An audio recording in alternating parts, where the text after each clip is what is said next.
Hi, this is Dr. Natalia, Cumberland Family Chiropractic. Today we're going to be adjusting an older child. The previous video I made was we adjusted a baby, but I also have older kids coming.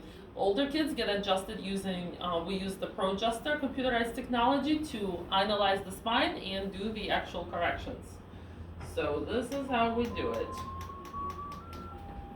Alright, and your neck needs to be adjusted. So we're going to make a couple of adjustments in the neck area to make sure that helps your neck and the headaches that you've been having.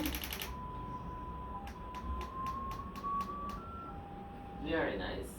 And now we're gonna move along to the middle of your spine. You're doing so good. You're staying so still. Good job. I know it's hard to sometimes stay still because it can be very ticklish to kids.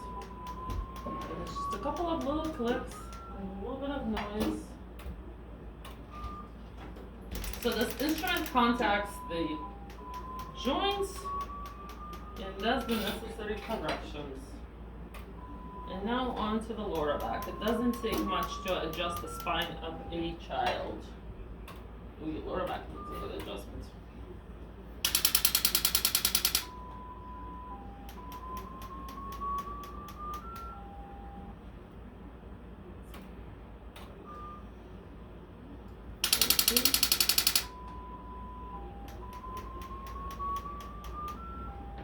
And that's how we do it. Thank you.